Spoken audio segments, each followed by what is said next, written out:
Hello friends, आपने तो noodles बहुत बार बनाए होंगे, लेकिन आज मैं बिल्कुल परफेक्ट तरीके से आपको घर में नूडल्स बनाना बताऊंगी और बिल्कुल अच्छे तरीके से ये समझ लीजिएगा बहुत ही टेस्टी बनती है और बहुत ही हेल्दी तरीके से मैं बना रही हूँ। तो यहाँ पर देखिए मैंने एक मिक्सिंग बाउल ले लिया है और यहाँ पर मैंने गेहूं का आटा ले लिया है 1 कप, और उसके साथ ना 1/3 कप यहाँ पर सूजी यानी कि रवा यूज़ करेंगे। इससे ना जो है नूडल्स का जो है कलर जो और टेक्सचर जो है बिल्कुल मार्केट जैसा ही बनेगा। तो यहाँ पर देखिए मैंने थोड़ा सा यानी कि हाफ टी स्पून से थोड़ा सा कम मैंने नमक डाल दिया है और यहाँ पर डाल देंगे 2 चम्मच ऑयल। ये वेजिटेबल ऑयल है, आप कोई भी कुकिंग ऑयल ले सकते हैं, सिर्फ आप सरसों का ऑयल नहीं लीजिएगा।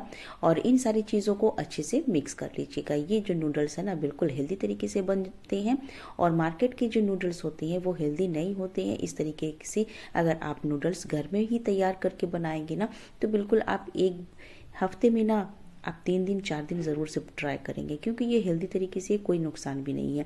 तो चलिए ऐसे अच्छे से मैंने मिक्सिंग कर ली है और अब क्या करेंगे, थोड़ा थोड़ा पानी डालेंगे और इसका हम डो तैयार कर लेंगे।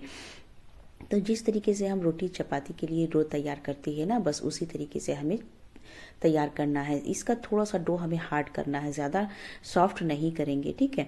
तो इस चीज़ का भी ध्यान रखना है और इसे हमें ना 5 मिनट के लिए रेस्ट पे रखेंगे, ताकि ये जो सूजी है इसमें डली ना बहुत अच्छे से ये एब्जॉर्ब कर लेगी पानी और ये बिल्कुल अच्छे से टाइट सा डो तैयार हो जाएगा। तो अच्छे से पहले चिकना कर लीजिए, उसके बाद छोड़ दीजिए 5 मिनट के लिए, उसके बाद मैं दिखाती हूँ। तो ये देखिए फ्रेंड्स 5 मिनट हो चुके हैं, बहुत अच्छे से मैंने स्मूथ सा इसे गूंथ लिया है। और उसके बाद इसे हम गूंथने के बाद क्या करेंगे कि इसके हम 2 पार्ट में डिवाइड कर देंगे इस तरीके से, ठीक है। तो ये जो नूडल्स जो बनते हैं ना तो 2 तरह से बनते हैं। एक तो मशीन से तैयार हो जाती है, अगर आपके पास मशीन हो तो आप मशीन में डाल करके सेवई के जैसा इसे तैयार कर सकते हैं। लेकिन दूसरा तरीका हर घर में अवेलेबल नहीं होता है मशीन, तो मैं बिल्कुल इजी तरीके से आपको घर पे बनाना बता रही हूँ। तो इस तरीके से हम एक पेड़ लेंगे और इस तरीके से हम ना चकले पर डस्टिंग करेंगे आटे की, और इस तरीके से हम बिल्कुल बड़ी सी रोटी हम इसे बना लेंगे। बस जिस तरीके से हम चपाती बेलते हैं ना उसी तरीके से हमें बेलना है।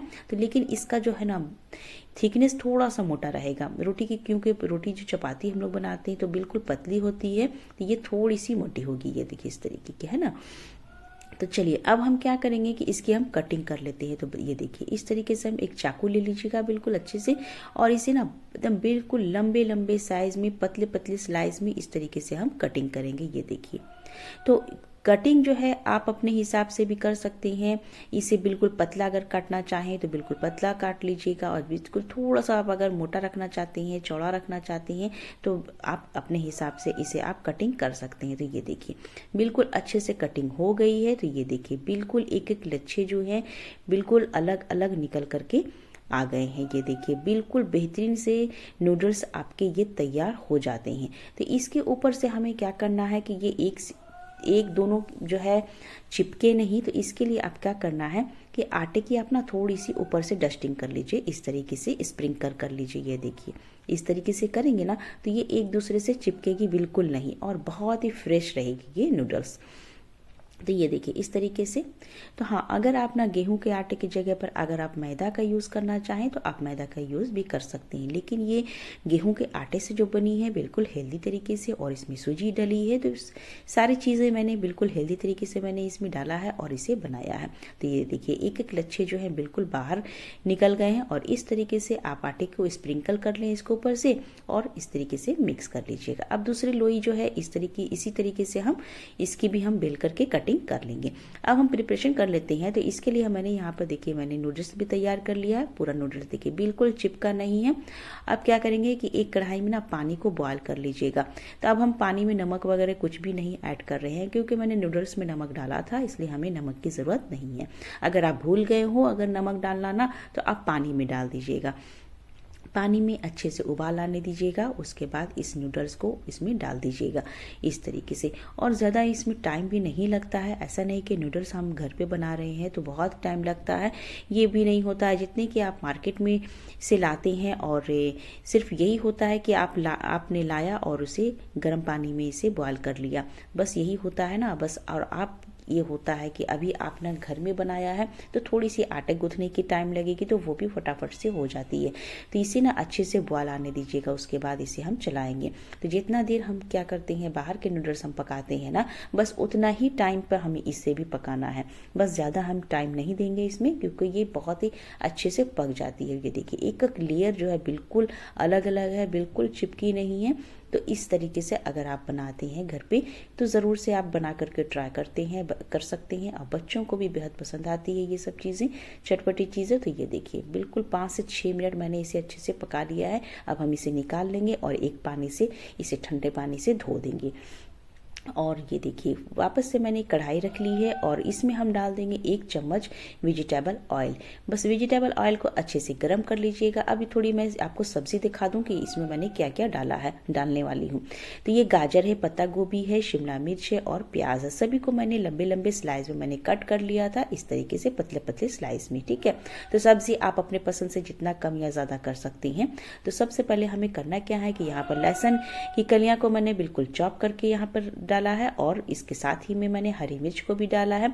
और अगर आप चाहें ना तो हरी मिर्च को भी अवॉइड कर सकते हैं अगर बच्चों के लिए बना रहे हो तो इसे अच्छे से मिक्स कर लीजिएगा और अच्छे से पका लीजिएगा। तो इसे हमें ज़्यादा नहीं पकाना है, बस हल्की सी खुशबू आने लीजिएगा लहसुन से, बस इतना ही हमें पकाना है। गैस का फ्लेम बिल्कुल हाई रखना है, हाई फ्लेम पर इसे हम पकाएंगे। तो ये देखिए बिल्कुल अच्छे से पक चुकी है, लहसुन की एक खुशबू आने लगी है। हम इस स्टेज पे क्या करेंगे कि प्याज डाल देंगे और इसे भी हम अच्छे से मिक्स कर लेंगे। बस कुछ सेकंड के लिए इसे हम अच्छे से मिक्स कर लेंगे। उसके बाद जो भी सब्जियां हैं ना इसमें हम डालने वाले हैं।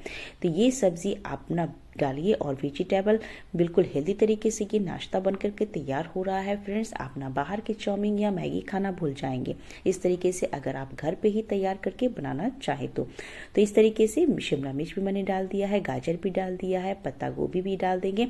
और जो भी सब्जी आपके पास अवेलेबल हो आप यहाँ पर यूज कर सकते हैं, और जो नहीं है तो आप यहाँ पर स्किप कर दीजिएगा।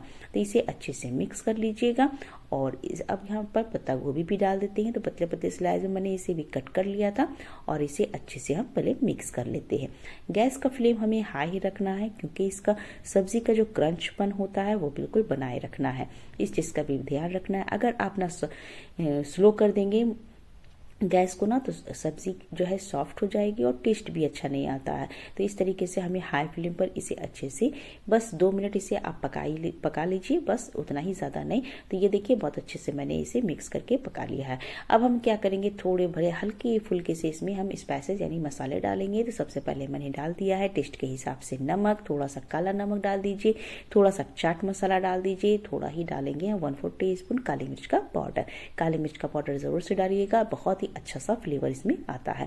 अब इन सारी चीज़ों को अच्छे से मिक्स कर लेंगे। इसमें बिल्कुल मसाले नहीं जाते हैं, बस हल्के से इतने ही से मसाले इसमें जाएंगे। अगर आपको ना ऑरिगेनो पसंद है तो आप यहाँ पर ऑरिगेनो डाल दीजिएगा, क्योंकि बच्चों को ना ऑरिगेनो बहुत पसंद होते हैं। तो मैंने यहाँ पर आधा चम्मच डाल दिया है ऑरिगेनो। अगर आपके पास हो तो डालिएगा, नहीं तो आप इसे स्किप कर सकते हैं। अब इसे अच्छे से मिक्स कर लीजिए, और मिक्स करके हम इसे बस 1 मिनट पका लेंगे। अब इसे हमें एक अच्छा सा टेक्सचर और जो है और इसे चटपटा बनाना है। तो यहाँ पर जहाँ 1-2 चम्मच यहाँ पर रेड चिल्ली सॉस डाल रही हूँ, और इसके साथ ही में मैं डालूंगी टोमेटो केचप। तो टोमेटो केचप अपने हिसाब से आप 2-3 चम्मच आप डाल सकते हैं, क्योंकि इसमें चटपटे स्वाद आती हैं तो ज़्यादा अच्छे लगते हैं। अगर आपके पास शेजवान सॉस हो तो आप यहाँ पर वो भी यूज़ कर सकते हैं। आप यहाँ पर विनेगर भी आधा चम्मच डाल सकते हैं, और डार्क सोया सॉस हो तो वो डाल दीजिएगा। मेरे पास अभी अवेलेबल नहीं था तो मैंने यूज़ नहीं किया है, तो आप डाल सकते हैं और इसे अच्छे से मिक्स कर लेंगे। तो ये देखिए बहुत अच्छे से ये मिक्स हो गई है। अब क्या करना है कि अब ये जो नूडल्स हमारे बने हुए हैं ना, देखिए बिल्कुल नहीं चिपके, और मैंने बिल्कुल ऑयल भी नहीं डाला है नूडल्स में, बिल्कुल इसी तरीके से मैंने धो करके छोड़ दिया था। तो फिर भी ये बिल्कुल अलग अलग है। तो चलिए अब इसे हम इसमें डाल देंगे और इसे अच्छे से मिक्स कर लेंगे। कोई नहीं पकड़ पाएगा कि आपने इसे घर पे ही बनाया है। तो जिस तरीके से पास्ता बनते हैं ना, बस वही टेस्ट आप इसमें पाएंगे, बिल्कुल पास्ते की तरह। तो ये देखिए इस तरीके से हम मिक्स कर लेंगे। और अगर आपको चीज़ वगैरह डालना हो तो आप यहाँ पर ग्रेट करके चीज़ वगैरह भी डाल सकते हैं, क्योंकि इसे फ्लेवरफुल बनाने तो अपने हाथ में है, जैसा भी आपको बनाना हो अच्छे से आप बना सकते हैं। तो ये देखिए बहुत ही अच्छे से मिक्स हो चुकी है। 1 मिनट हम इसे भी अच्छे से मिक्स करके पका लेंगे ताकि सब्जियों का फ्लेवर जो है नूडल्स में अच्छे से पहुँच सके। तो चलिए इसे हम सर्व कर लेते हैं। तो उससे पहले मैं थोड़ा सा लाल मिर्ची का पाउडर मैं डाल रही हूँ, थोड़ा सा जो इसका कलर भी अच्छा आएगा इस तरीके से। तो इस तरीके से मिक्स कर लेते हैं। तो चलिए 1 मिनट इसे हम पकाने के बाद इसे हम सर्व करेंगे। तो आज की रेसिपी आपको पसंद आई दोस्तों तो प्लीज़ लाइक कर दीजिएगा, और चैनल पर पहली बार आए हैं तो प्लीज़ सब्सक्राइब करके ही जाइएगा, और इस रेसिपी को ज़्यादा से ज़्यादा शेयर भी कीजिए अपने दोस्तों में, अपनी फैमिली में। तो ये देखिए नूडल्स बन करके बिल्कुल तैयार है। तो चलिए सर्व करने के लिए भी रेडी है। तो ये देखिए मैंने इसे सर्व कर लिया है, निकाल लिया है। थोड़ा सा ऊपर से ना मैं टोमेटो केचप मैंने डाल दिया है ताकि खाने में बहुत ही टेस्टी बन लगेगी। तो ये देखिए बिल्कुल एक एक लेयर जो है बिल्कुल नहीं चिपके हैं, बिल्कुल अलग से हैं। तो आप इस रेसिपी को बिना डरे आप तैयार कर लीजिएगा। मुझे कमेंट्स में ज़रूर से बताइएगा कि आज की रेसिपी आपको कैसी लगी। तो चलिए फिर मिलते हैं एक नई और मज़ेदार सी रेसिपी के साथ। तब तक के लिए take care and bye bye. Thank you for watching.